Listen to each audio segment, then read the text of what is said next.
Tinder is one of the most popular dating apps in the world. Every once in a while, we come across news in the press about how a Tinder date took an unexpected turn. Criminals are looking for victims on dating apps. Crimes, murders, or rapes. Unfortunately, sometimes this is how a meeting that was supposed to be a romantic dinner ends.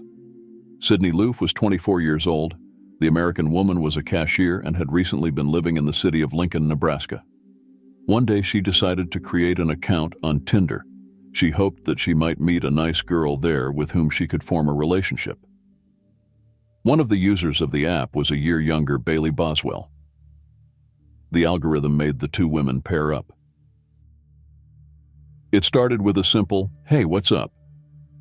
Later, the girls chatted about which places they liked to go to and reminisced about their childhood. Both engaged in conversation, so the next step was a meeting. It happened 3 days later.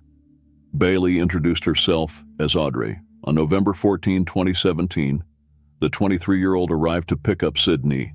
The young woman drove around the city, talked for a long time, and smoked marijuana. The first date was a success. Audrey and Sydney found a mutual understanding and felt comfortable in each other's company. The next day, they also met.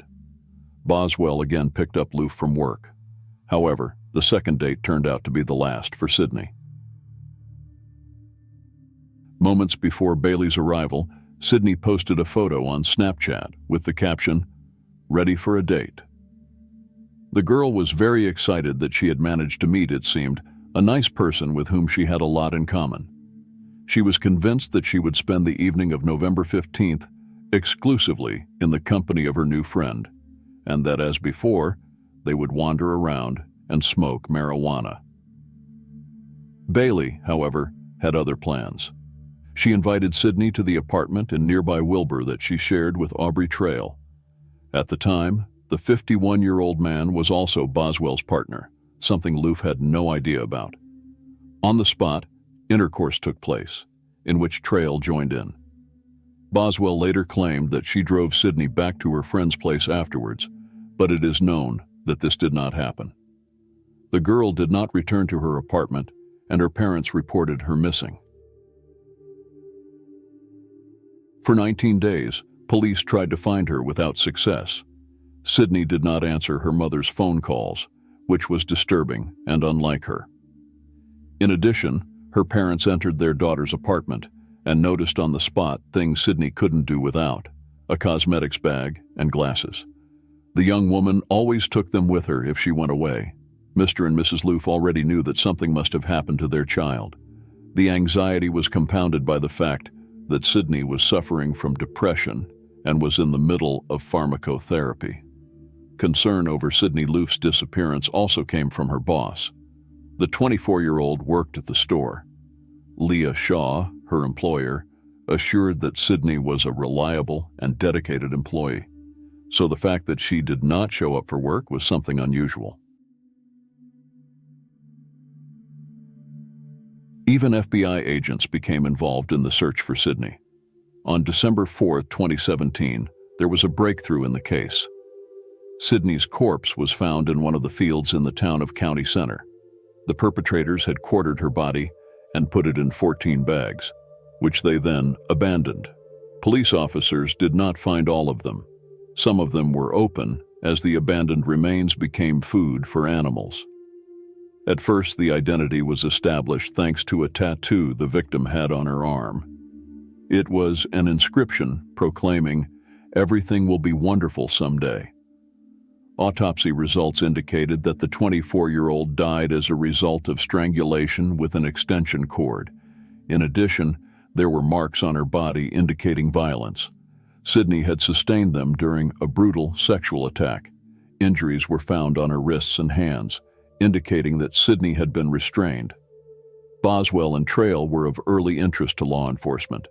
Although Bailey claimed that she drove Sydney to a friend's house, police officers suspected that the young woman was not telling the truth. The suspect even showed concern over her friend's disappearance via social media. She also stressed that she had nothing to do with her disappearance. It has been established that the pair of lovers purchased items that could be used in disposing of the body. This was supposed to have happened before they were acquainted with Sydney, which may indicate that the two had planned the murder much earlier. After the incident, the smell of bleach wafted from their rented apartment, according to the landlord's testimony. Evidence like this already indicated that Bailey Boswell and Aubrey Trail murdered Sydney Loofe. But during the course of the investigation, facts came to light that put the two in an even worse light. Bailey used Tinder to find young women to date. She would give a false name and do her best to win the sympathy of female chatters so that they would agree to meet her. The first meetings usually did not raise any doubts, but in the course of subsequent meetings, she invited them to the apartment she shared with Aubrey Trail. Then the situation changed completely. There were rules that the girls who were infatuated with Bailey had to follow. They were all forced to have intercourse with Trail. No one cared that most of them were lesbians.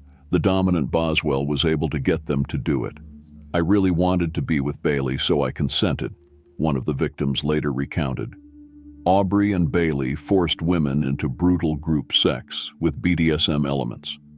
Violence, aggression, choking, and tying was something that they were into, which did not necessarily please the forced individuals. They also tried to make these women dependent on them. They gave them money, ordered them to be addressed as daddy and mommy, and forbade them to wear any clothes.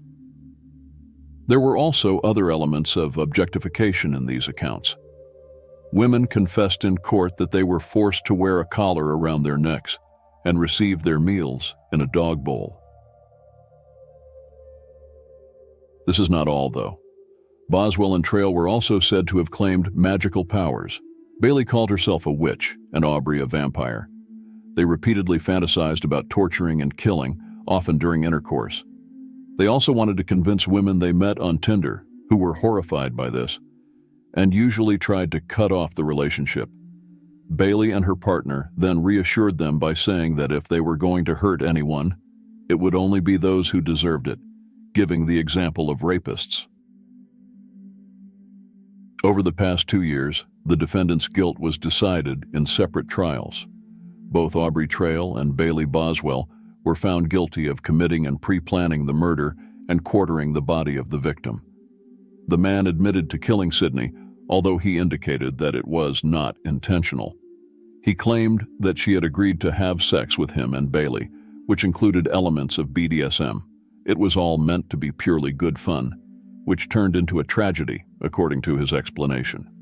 He also referred to the desecration of the corpse. He tried to defend himself with the argument that no one would believe him that the death occurred accidentally, so he had to dispose of the body that way. He took all the blame. He said that his girlfriend was in another room at the time of the death, and that she had not participated in the activities involved in cutting the body into pieces and dumping it in the field. It took the jury only a few hours to reach the decision to convict Trail with first-degree murder, conspiracy to commit murder, and improper disposal of human skeletal remains. Trail sought a new trial, a request that was rejected by Judge Vicki Johnson. Boswell fared better with her request to change venue, which was granted due to prejudice. In February 2020, District Judge Julie Smith recused herself as she was instrumental in the recent implementation of Nebraska's execution protocol. In October 20th, a jury convicted Boswell of murder in the first degree, conspiracy to commit murder, and improper disposal of human remains. In June 2021, the three-judge panel unanimously agreed to sentence Trail to death. Appealing the sentence, Trail sought to represent himself, a request that was denied. Boswell was sentenced to life in prison after one of the three judges opined that Boswell's actions did not meet the standard of exceptional depravity needed for imposing the capital punishment. Boswell is now an inmate at the Nebraska Correctional Center for Women in York. Trail is on death row at the Tecumseh State Correctional Institution in Tecumseh. And that's the end for today. Goodbye and stay safe.